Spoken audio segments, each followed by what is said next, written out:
today I'm going to share with you a tip that expert language learners use to supercharge their language learning, so don't go away.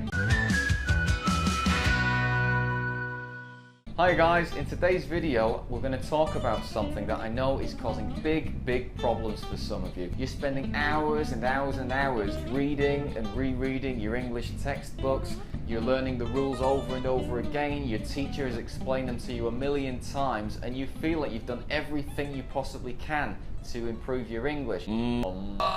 But still, when you come to have a conversation with someone, it's like, where did my words go? My words! Has anybody seen my words?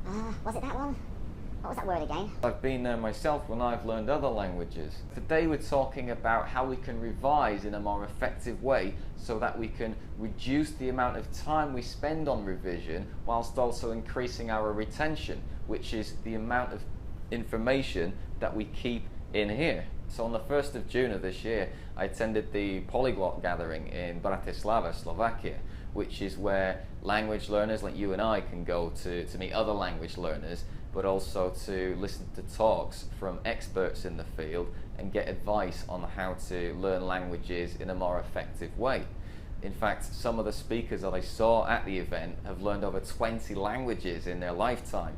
I was lucky enough to attend some talks by some well-known polyglots such as Richard Simcott, Steve Kaufman from LingQ, and also best-selling author and travel blogger Benny Lewis. The tip that I want to share with you today comes from a guy called Bartosz Szekala, who's learned 9 languages. He's a blogger from a website called universeofmemory.com, which deals with language retention, memory, and learning skills. I'm going to include links for all of these names that I've mentioned so far in the description below this video so that you can check them out after watching if you like.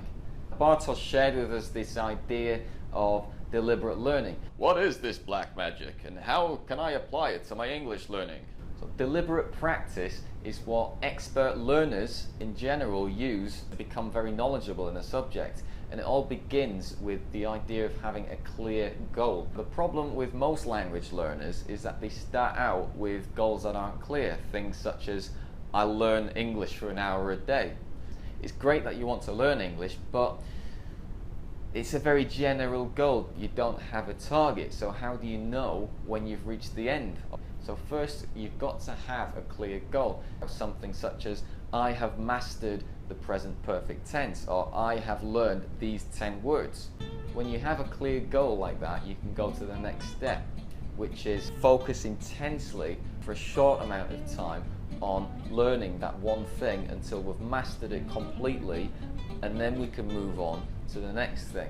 But those are lots of ideas. What you want is to know how to put these ideas into practice with a practical method, and that's what I'm going to show you now. In his same talk, Bartosz explained a clear method for how we can use these things, simple flashcards, to implement a method for this deliberate practice. But I thought, you know, these things are pretty old school and I don't really want to carry these things around in my pocket. So what I'm going to do is update his method slightly using a free application that you can download for your mobile, and now we're going to go over to my computer and I'm going to show you exactly how to do it. Okay guys, now we're over on my desktop and I'm going to show you this website which is called cram.com. Now I'm going to put this as a link. I just want to point out that I'm not affiliated with this website in any way. I don't work for them. I've just discovered this online, and what it essentially does is it takes this, your traditional flashcard, and it allows us to make a digital version of it. I'm going to show you briefly how it works. From this home screen, basically you're going to go to sign in, and as you can see I've already got my user details in there because I have an account, but it only takes a moment. You can connect it with your Facebook, Twitter, etc. I'm just going to go ahead and sign in. I'm going to go ahead and create a new set, and so what we have is we've got a bunch of details up here that we can fill in, and also down here is where we make our cards. So we're going to begin and say, let's see, Rob's amazing English flashcards. Okay, and you can fill in the rest of the details, the description if you wish. And then we go a bit further down and we've got a front and a back, as you can see here. Now what we're going to do on the front is follow a set structure for each of these cards. For the first line, you're going to put thing you wish to practice. This is the subject, so whichever grammar area you're going to study or whichever word you want to practice, that is what you put here. The more specific you are, the better. On the next line down, you're going to put an explanation of when you would use that grammar structure. So we're going to put explanation of usage. When do we use this structure? On the next line, you put the structure itself. So here, if you're going to use, for example, the present perfect tense, you would put the structure for the present perfect tense. And then underneath, very important, this next bit, we put an example that you know is correct. So here, I would advise you to take an example from one of your textbooks, what you know is going to be correct, that you can use as a model when you come back to do your revision. So that's the front of your card. On the back of your card, practice. Okay, this is the most important bit of all of it, right? When you come to your phone and you start flicking through your cards, every time you come across a card, you've got to make a bunch of practice sentences that apply to you and your reality, your situation, because, you know, we read endless sentences in books that have nothing to do with us or our life. So it's got to be relevant to your life, because that will help you to remember it, because it's more real in your mind. What we're going to do next is move on to the next flashcard and make a real example. So the thing I wish to practice. So for example, I'm going to put the present perfect tense, as we've said. So present perfect tense. There are a lot of possibilities within the present perfect tense. So remember, we said we have to focus on one thing at a time and we should be specific. I think it would be more specific if I put just the positive and the negative form. So I'm not gonna worry about questions at the moment or adverbs or anything like that to narrow down my practice range. So I've got to put an explanation of usage. So again, I'm just going to focus on one usage here. So we use the present perfect tense to report news. So used to give news. There's my explanation of usage. Now the structure. What's the structure of the present perfect tense? So we have the subject plus have or has, and then we add the past participle. Okay? To finish this up, maybe from our textbook, we look at the section on the present perfect tense and we choose a sentence that we know is going to be correct. So, for example, I've bought a new car. Okay. Oh, one of the things I should have put in here is the negative form. So we can include the negative form as well, because so you're going to have to think about it a little bit, think carefully. How much is too much to put on a card? How much can I realistically practice with one card? And the more cards you create, the better you will get at this. So I could also put a negative sentence in here. I haven't spoken to Dave. And on the back, so practice. Now I have to think, when might I use the present perfect tense in my life to give news? So for example, I can put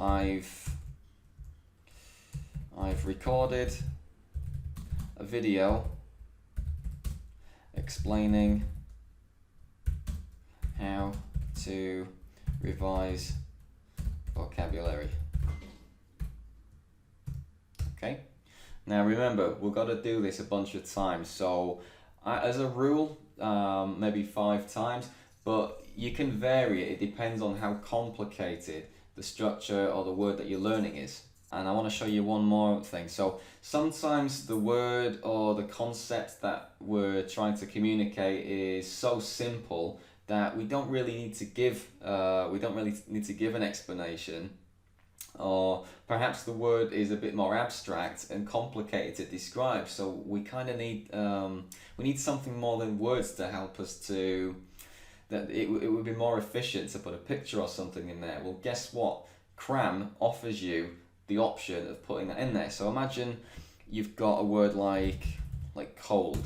How am I going to describe the word cold, right? It makes much more sense for me to put a picture in there. So what I can do is, you see this icon at the bottom here, the image icon, we click on there, and you can either search for an image or you can upload an image. Now what I'm going to do is I'm going to go upload an image because I've got one on my desktop here, and it will open up the file explorer, and I'm going to click on one that I've used earlier, and this is going to upload for me.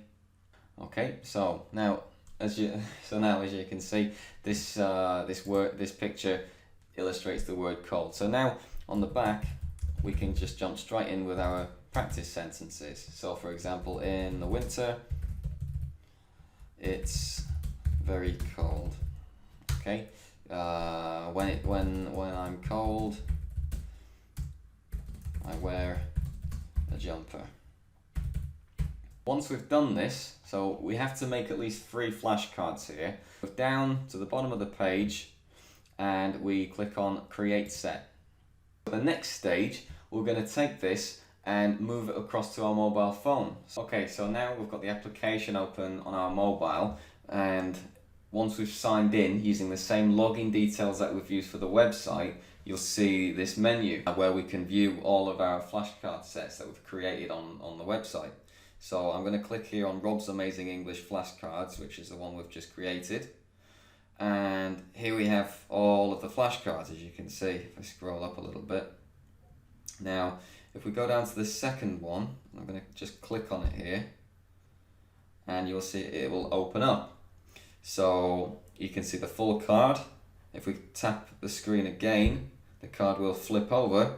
And this is one of my favourite features here. Do you see this little speaker symbol at the bottom? If you tap this, I've recorded a video explaining how to revise vocabulary.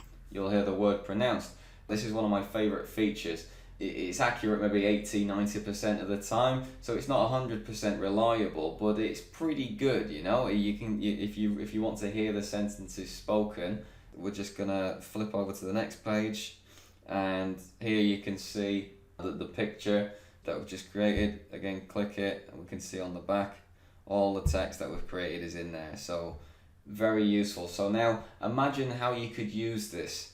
You no longer need your notebook, you no longer need your flashcards, you've got your phone with you all the time, so those spare 5 minutes when you're standing in the queue at the supermarket or you're on the bus, you can take out your phone and you've got your own personalised set of grammar flashcards, vocabulary flashcards that you can review whenever you've got a spare few minutes. And that's going to be much easier than spending hours and hours and hours trying to remember all of your vocabulary. There are a couple more points that I want to make here. The first one, whatever your topic is that you're practicing, that is the most important thing for your session. So if you're practicing the word banana and you get the word apple wrong, for example, it doesn't matter because you're only focusing on the word banana. What should we use this system for? Well, are you going to use it for every word? Perhaps not, because that would be very time consuming. Remember, we want to save time here, not add time.